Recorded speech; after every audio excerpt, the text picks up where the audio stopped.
Majority Whip. Thank you, Madam President. Are we in quorum call? Yes, we are. Ask consent the quorum call be suspended. Without objection.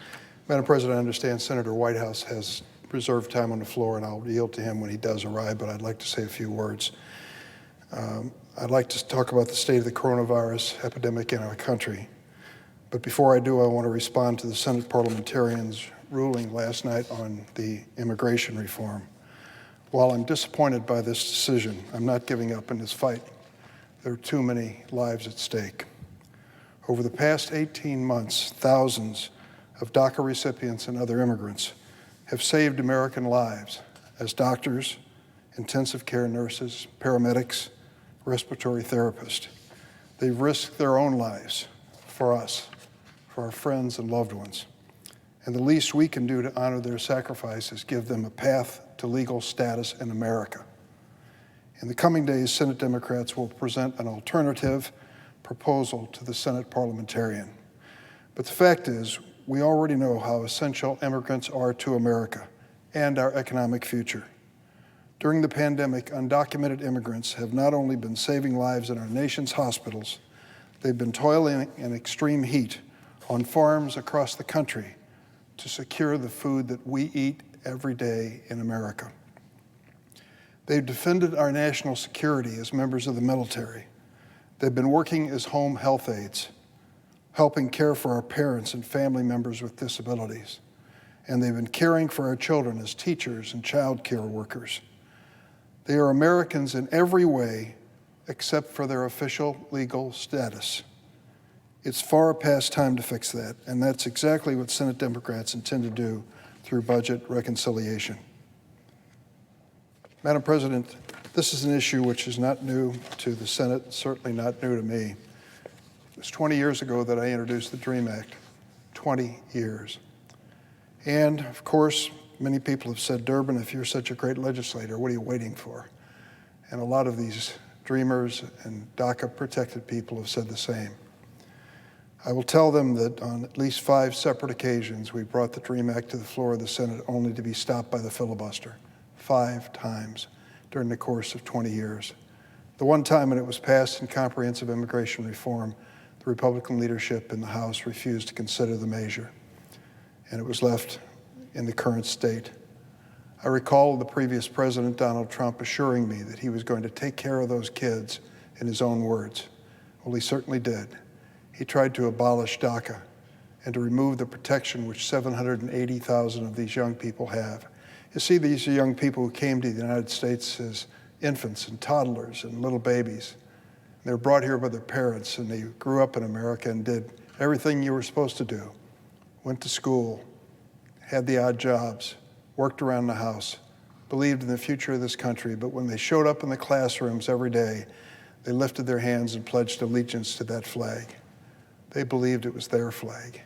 And it wasn't until later in life that their parents leveled with them and told them that wasn't the case at all. They were undocumented, technically illegal in the words of some. I can't imagine having that hanging over your head, knowing that any day there might be a knock on the door and someone in your family might be removed, or your whole family deported for that matter.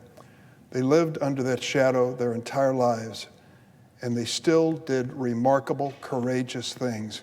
I've come to the floor of the Senate 125 times to tell their stories individually with color photographs, and to let my colleagues know that there are people behind these numbers, real people, amazing young people. And over the years, as I've told their stories, more and more my colleagues on both sides of the aisle have come up afterwards and said, what can we do?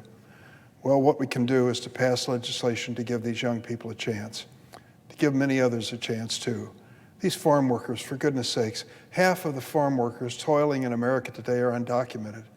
We don't think twice about whether we're going to eat the fruit that they pick or the vegetables they deliver to the markets. We take it for granted they're going to be there.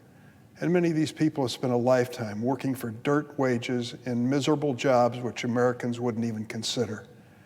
To give them a chance to become legal in America is a reflection on who we are. Now, I know my critics will say, aren't you paying any attention to the southern border? I am. And there's a lot that needs to be done. Right now, we are dealing in Del Rio, Texas, with thousands of Haitians who who were lured by some of these smugglers and others to come to that port in the hope that they might be able to enter the United States. That's not happening in most cases. Many of them are even being returned to Haiti. It doesn't solve the individual family problem, but addresses the reality of immigration in America today. There are certain fundamentals which we need in any immigration system. We won't get those fundamentals with our current laws. What are they? Basically, we need border security.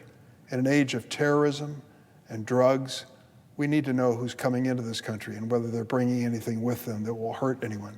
Secondly, we should never knowingly allow a dangerous person to come into the United States or to stay in undocumented status, period. And number three, America cannot absorb at any given time everyone who wants to come and live here. We have to have an orderly process, one that reflects our values, particularly for those who are seeking asylum and refugee status. The refugee issue was brought home to us a few days ago in Afghanistan, when families in that country where it turned and helped American soldiers in every way that they could and risked their own lives, asked for refuge in the United States. The outpouring of support for those refugees outweighed the number of critics and cynics, and I'm glad because I think that reflects who we really are. In the next few hours and days, we will be preparing an alternative approach to the parliamentarian in the hopes that it can be included in reconciliation and not be stopped again by the filibuster, which has halted in the past. I see my colleague, Senator Whitehouse, has arrived, and I'll yield the floor.